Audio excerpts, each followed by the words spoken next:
करोड़पति बनना है तो नौकरी छोड़िए। चलिए पहले एक छोटी सी एक्सरसाइज करते हैं। आप अपने शहर के किन्हीं 5 करोड़पतियों की लिस्ट मन में सोचिए। प्लीज इस स्टेप को मिस मत कीजिए, सोचिए जरूर। अब बताइए इस लिस्ट में क्या कोई ऐसा भी है जो नौकरी पेशा है? मेरी लिस्ट में तो नहीं है। मेरे दिमाग में जो नाम आए वो मैं आपको बताना चाहूँगा। मैं गोरखपुर, यूपी का रहने वाला हूँ और ये लोग वही के हैं। चेतना मसाले वाले अंकल, डॉक्टर अग्रवाल जिनका खुद का हॉस्पिटल है, मिस्टर जालन सरिया वाले, मेरे कॉलोनी के एक अंकल जिनके इंजीनियरिंग कॉलेज चलते हैं, और बरनवाल अंकल जिनके यहाँ से हम लोग ज्वेलरी खरीदते हैं।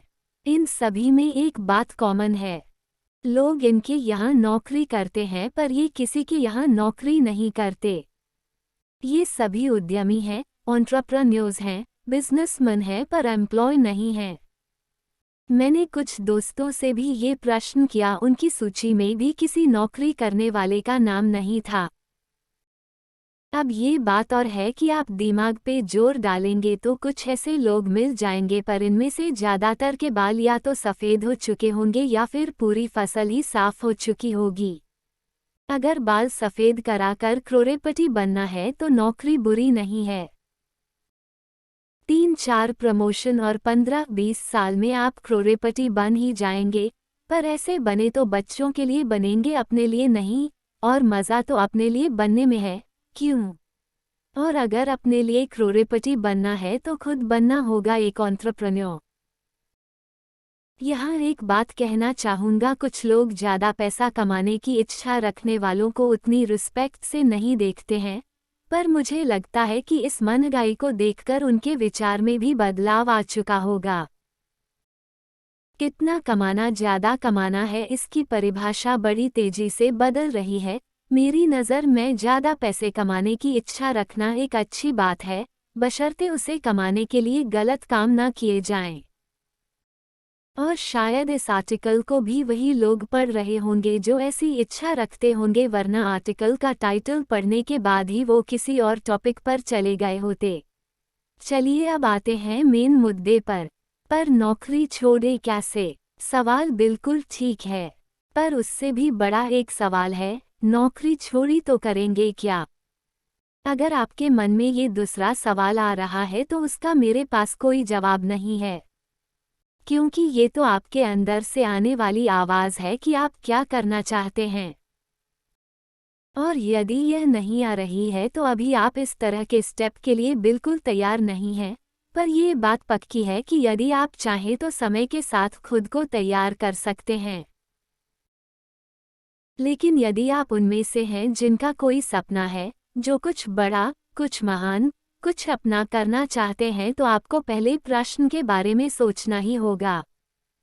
क्योंकि अगर आप अभी नहीं सोचेंगे तो आगे आपके लिए ये सोचना और भी मुश्किल हो सकता है। भविष्य में आपकी जिम्मेदारियां बढ़ जाएंगी, यानी आपकी रिस्क लेने की क्षमता घट जाएगी। हो सकता ही आपकी सैलरी बढ़ जाए और आप खुद को समझा लें कि चल भाई पैसे आ तो रहे हैं, अब और क्या चाहिए। कुछ लोग सोच सकते हैं कि लेक्चर देना आसान है पर करना बहुत मुश्किल है। बात सच है, पर ये भी सच है कि ये करना मुश्किल ज़रूर है पर असंभव नहीं।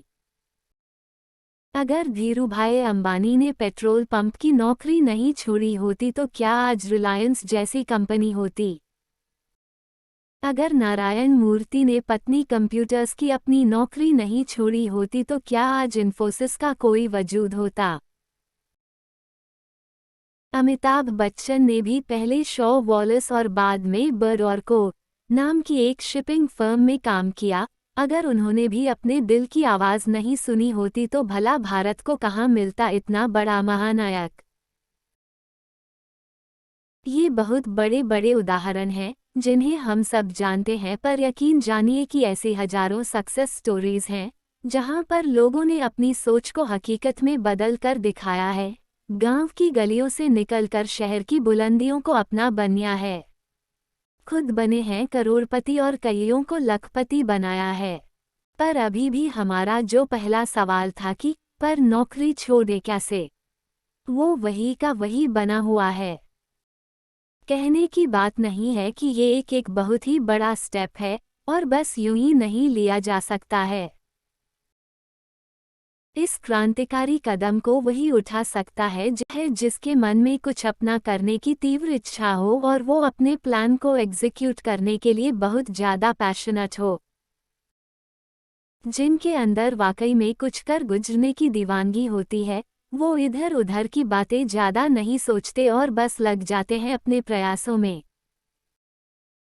पर हम में से ज़्यादातर लोग इंक्लूडिंग मी कुछ करना तो चाहते हैं, पर हमारे अंदर एक डर सा लगा होता है कि कहीं हम फेल हो गए तो जो है वो भी चला जाएगा।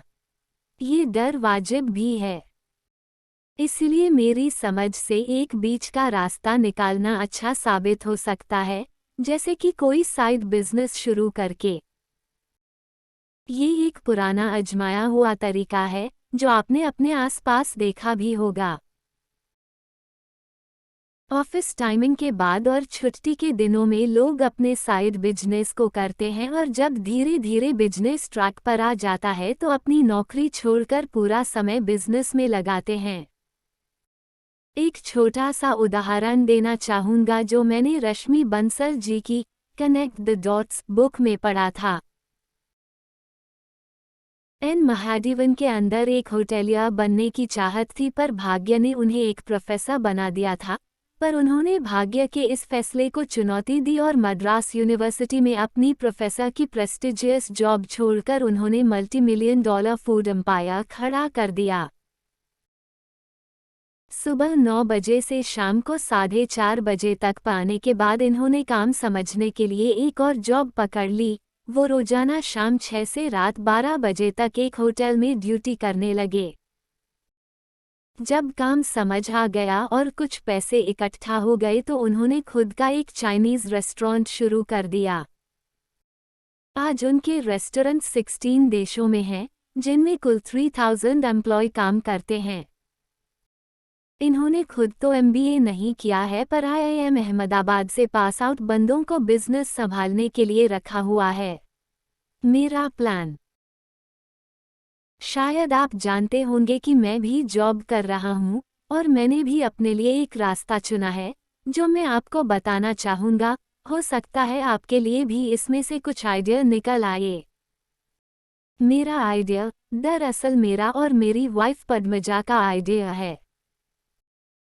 शादी से पहले वो जॉब करती थी, पर हमने डिसाइड किया कि शादी के बाद हस्बैंड और वाइफ दोनों का जॉब करना एक बेवकूफ़ी है, क्योंकि ऐसा करके हम हर महीने अपनी इनकम में 10-20 हज़ार रुपये एक्स्ट्रा तो जोड़ सकते हैं पर अमीर नहीं बन सकते। इसलिए उसने जॉब छोड़ दी। अब आगे कुछ करना था। चूंकि शुरू से ही उसका मन ब्यूटी रिलेटेड चीज़ों में ज़्यादा लगता था, इसलिए हमने डिसाइड किया कि हम अपने एक बहुत ही स्टैंडर्ड ब्यूटी पार्लर खोलेंगे और धीरे धीरे इसकी ब्रांचेस आसपास के अन्य शहरों में खोलेंगे। वो पार्लर की अंदरूनी चीज़ों का ध्यान रखेगी और मैं प्रमोशनल एक्टिविटीज़ और एक्सपेंशन के लिए काम करूँगा। खुशी की बात यह है कि हमने इस प्लान को एग्जीक्यूट करने की शुरुआत भी कर दी है। पहला स्टेप इस बिजनेस को करीब से समझने का था, इसीलिए फिलहाल पद्मजा VLCC से ब्यूटी से रिलेटेड एक फॉर्मल सर्टिफिकेशन कोर्स कर रही है और पार्ट टाइम एक जान पहचान के पार्लर में प्रैक्टिस करके अपनी स्किल्स को और भी निखार रही है। इसके बाद कुछ चीज़ें और करनी होंगी और हमारा प्लान इम्प्लीमेंट हो जाएगा। अब इसमें हमें सफलता मिलेगी या नहीं ये हम नहीं जानते, पर अगर हमने ट्राई भी नहीं किया तो ये बिना मैच खेले ही हार मान लेना होगा और हमें तो जीतना है। मेरे कुछ दोस्तों ने भी ऐसा ही कुछ किया है। मेरे फ्रेंड वैभव श्रीवास्तव ने जॉब करते हुए एक ट्यूशन सेंटर की फ्रेंचाइजी ली है और कुछ पार्टनर्स की मदद से उसे प्रॉफिटेबल बनाने में लगे हुए हैं। मेरे एक अन्य मित्र राहुल सहाय ने भी रिलायंस लाइफ इंश्योरेंस में काम करते हुए कुछ दोस्तों साथ मिलकर एक वोकेशनल ट्रेनिंग सेंटर, निप्स और एक शानदार रेस्टोरेंट खोल लिया है। बहुत सारे लोग बहुत सारी आइडियाज़ के साथ अपने अपने सपनों को साकार करने में लगे हुए हैं और कर रहे हैं। हम इंसानों में यही तो खास बात है, हम जो सपने देखते हैं उन्हें साकार भी कर सकते हैं। अंत में यही कहना चाहूँगा कि कोई रिस्क ना लेना ही जिंदगी का सबसे बड़ा रिस्क है। और ये रिस्क आप नहीं उठा सकते, इसलिए अपने दिल की आवाज़ सुनिए और अपने सपनों को साकार कीजिए। All the best. करोड़पति बनना है तो नौकरी छोड़िए।